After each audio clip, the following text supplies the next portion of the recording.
These are perfumes I love, but I just cannot recommend. Hey everyone, I'm Annie G and welcome to my channel where the scents are sweet and the reviews are spicy. Today we're talking about perfumes that I personally love, but I just cannot recommend for two reasons. One, the price for the smell you're getting and the performance is not worth it, so I do not recommend. Or the smell itself is highly controversial and sketchy. And I would be mortified if I recommended it and someone got it and they were like, Annie, what the hell is this? This smells disgusting. We all have those perfumes in our collection that we love, but realize that it's kind of weird that we love it. And these are just a few for me. So I thought that would be a fun topic. I'm excited to go through these. If you don't mind liking the video, subscribing, it helps me a lot. Thank you so much. And so let's talk about perfumes I love, but I just cannot recommend. First up is an affordable perfume, but that does not mean that I recommend buying it. And that is Patchouli Raspberry Vanille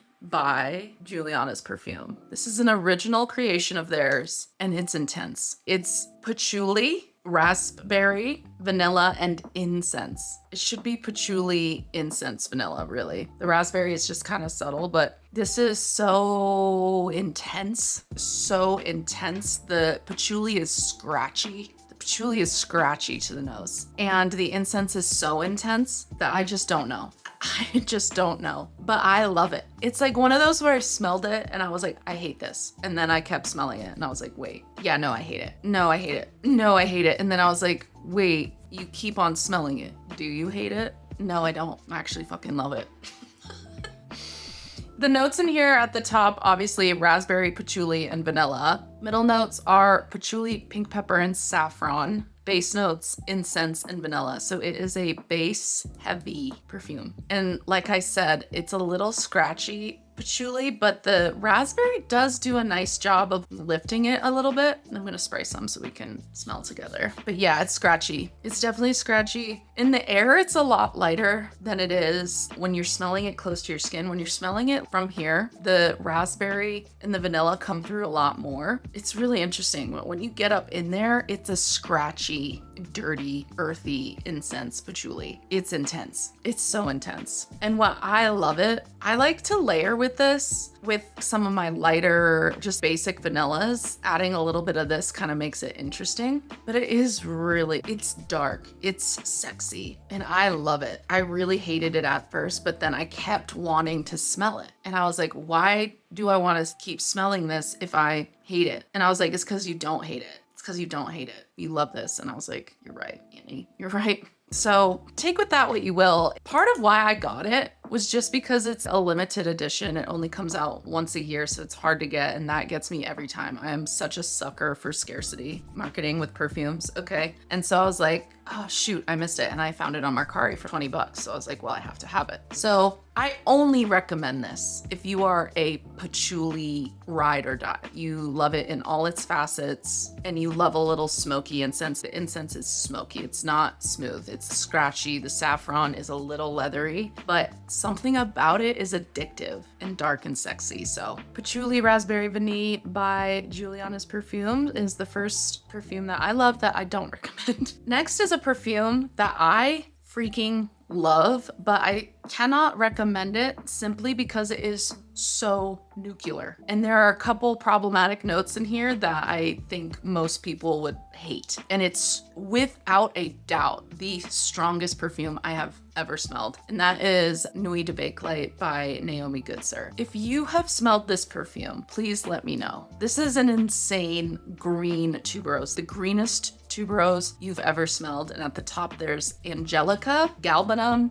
and tomato leaf, and violet leaf, all at the top at the same time, okay? It's like as green can get. And then middle notes, tuberose, ylang ylang, orris, carrot seed, caronde, so some white flower, and then cardamom, and then base notes, artemisia, leather, styrax, tobacco, guaiac wood, and labdanum. Okay, so it's green, but also a little smoky and intense. And then the tuberose, a little heady. I'm just gonna spray this like a half a time because if I spray this on this test strip, I will smell it for the next week. You think I'm kidding. I am not kidding. This is without a doubt the strongest perfume I have ever smelled. Stronger than Guidance 46, stronger than Vanilla Powder Extrait. It is the strongest perfume I have ever, stronger than Herba Pura. I'm not joking. this. Oh, I'm scared to get it on my finger. But I love it. Oh my God, it's so cool. So that's the thing, is the notes are terrifying and the strength of this perfume is terrifying, but it is somehow so beautiful at the same time and so refreshing and so interesting. And the tuberose somehow is still so lovely and sensual. This is without a doubt one of the wildest perfumes I've ever smelled. And I cannot recommend it because it will ruin your life. If you are not okay with an adventure, if you are not okay with the tomato leaf note, this might ruin your life because not only does it have those notes a lot, it's green. It's green as green can be, an aromatic green, like fresh picked tomato leaf from the garden. You're in the tomato plant and there's tuberoses and it's kind of sexy. It's like you're inside a sexy tomato plant. This will ruin your life if you're not about that, okay? Because it is so strong. I did half a little spritz on this test strip and I'm gonna be smelling it in here for weeks. The first time I ever experienced this perfume, we were in Dublin. I went to that perfume store. The nice man was helping me and he sprayed. This was one of them. He sprayed on a test strip. We went back to the hotel, left for dinner, came back, and the entire hotel room powerfully, not just, ooh, what is that? No, powerfully smelled like Nuit. It was one of the most insane things I've ever experienced. But it's so good and kind of fresh and addictive. And once it settles down and that aromatic tomato leaf and angelica kind of goes away, the leather, the smooth, it's not animalic or thick, it's a smooth leather, woody. The tobacco is a really smooth, soft tobacco. It really dries down to something actually pretty gentle and nice. And the carrot seed too is very comforting in a way. I love this perfume, but I just cannot recommend it because it's insane. It's an insane perfume. So Nuit by Naomi Goodsir. If you want to really feel something and really go on a scent adventure, maybe give it a sample, but I've warned you. Okay, next is a perfume that I freaking love, but I just never talk about it and never recommend it because the performance sucks. And that is Ilio by Diptyque. I mean, just look, it's just, that is what it smells like. You're on either the Baja Peninsula or the Mediterranean coast. There's prickly pear cactuses, beautiful jasmine, iris, this yummy sea breeze. It's juicy and sensual and elegant, but still fun and playful. This to me is one of the most youthful feeling perfumes from Diptyque. A lot of them are very mature and elegant and grown, but this feels mid to late 20s. You're grown and you're an adult, but you're still fun before you start getting really tired and grouchy in your 30s. I'm speaking for myself, okay? But it's so beautiful and lovely and juicy and yummy, and I just love it, especially in the spring and summer. But literally, I spray it on and an hour, it's freaking gone. It's freaking gone, and I just can't recommend for that reason, which is so sad because it's such a good perfume. Yeah, there's a time and place for that, but this perfume is almost $200. So you want it at least 2 hours, not just one. Ugh, and it's such a shame. I just love it. And it's just so beautiful. I mean, look at that. Look at that. For summer, I love it. But I just never recommend it because I just know that if you spent $170 on this, you'd be disappointed that it only lasted for 3 minutes. So Ilio by Diptyque, that's why you never see me recommend her, even though I love her. Okay, here's another one that I was like, I freaking hate this. And then I kept smelling and I just kept wanting to smell. And then I kept wanting to smell and I was like, oh no, I actually really like it. And it's another green perfume. This is called Souffle Vert by Arnué. It's a, I think, Korean Vietnamese brand. Anywho, hyper realistic tomato leaf and melon. It's so weird. And cucumber. And then a green tea note that gives me a headache. It's so bizarre. It kind of smells like bug spray, like one of those natural bug sprays. Too green and kind of farty because of the melon. It's so weird, but I love it. And I just stay here and just keep smelling it because I think I'm trying to figure it out. But the notes in here, cucumber, rhubarb, melon, airy notes, and tomato leaf at the top. And you really are getting all of those things individually. Definitely the spicy, aromatic tomato leaf, and definitely the farty melon, and definitely a freshly cut watery cucumber, and then a sharp tart rhubarb. And then as it starts to settle down, that's when it starts to get really interesting. Okay, so middle notes, you have honeysuckle, gardenia, camellia, mimosa, and green tea. So then it starts to settle down into this really lovely, soft, kind of pinky white floral with a little green tea that feels very dainty. And then the base notes, you have musk, violet leaf, galbanum, vetiver, and moss. So then it's musky and fresh at the base. So once you get through those really crazy green farty melon opening notes, it turns into this really interesting, beautiful floral. Oh my God. Oh no. My cat just threw up. That was disgusting. Anyway, as I was saying, it dries down into this really nice, musky, dry, woody, floral-y, white floral. It's clean. It's kind of like clean laundry out next to a tomato garden. At first, you're in the tomato garden, and then now you're hanging fresh linen, clean sheets that had a really nice kind of floral-y fabric softener. You're hanging those sheets on the line that's next to the garden. It's crazy, but it's so yummy and I kind of love it, but I can't recommend it because that opening is crazy. The opening is so weird. The melon really throws me for a loop, but it's beautiful. It's so weird. I love it. It's so crazy. So yeah, Souffle Vert by Arnué is another one that I love, but I'm scared to recommend because the opening is crazy. So.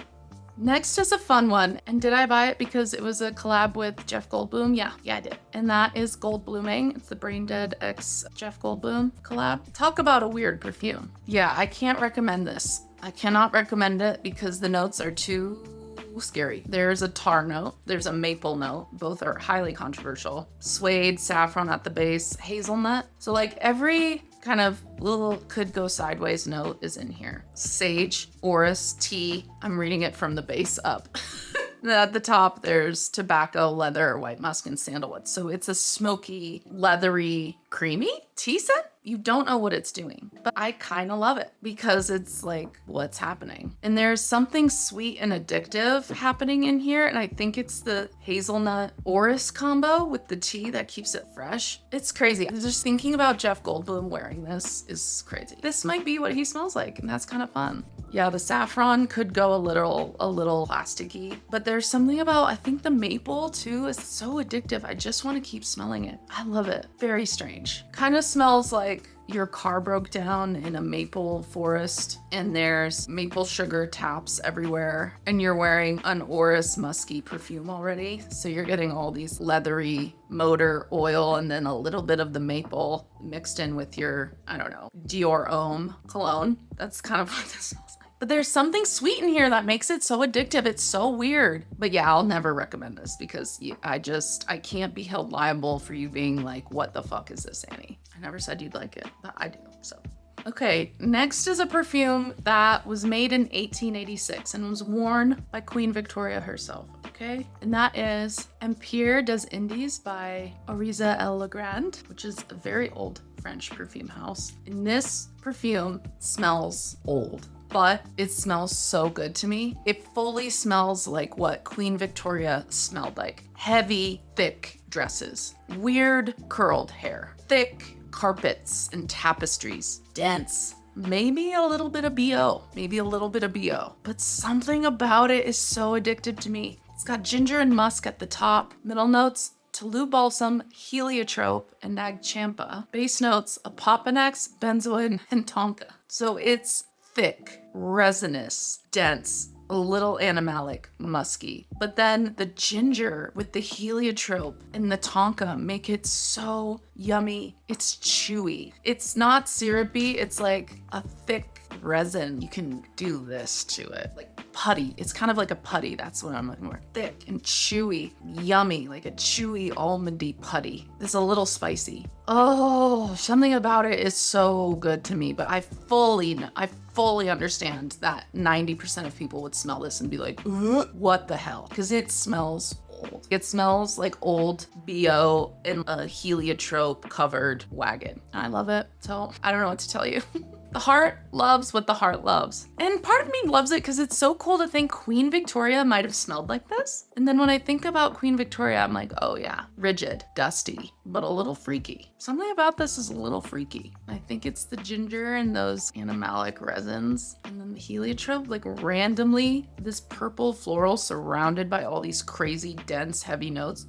But I fully understand that most people will be like, that's disgusting. And that's fair. And that's fair. I love it. And last but not least is Slow World by Chasing Scents. Now, why would I not recommend this? Because I just don't know. I love it. So, okay, let me back up. It is a tea fragrance that has super resinous, malty, saffron-y, incense, vanilla notes. So you think you're getting a tea fragrance, but you're absolutely not. You're getting an incense, resinous, malty. And I love malt, okay? But I fully understand that a lot of people find it stinky, but I love it. It's a little stinky. It's a little stinky. If you've ever been to a brewery tour or a distillery tour, when the malt has been fermented and taken out and it's time, they take it to the dump, or sometimes they take it to feed, to turn into like dog food, dog treats and stuff. Anyways, when it comes out, it's fermented and it's kind of smelly. And that's what this smells like. And I love it. Oh my God, it just tickles. It tickles something in there that I just love, but it is a little smelly. The dragon blood resin specifically is what it is. Kind of smells like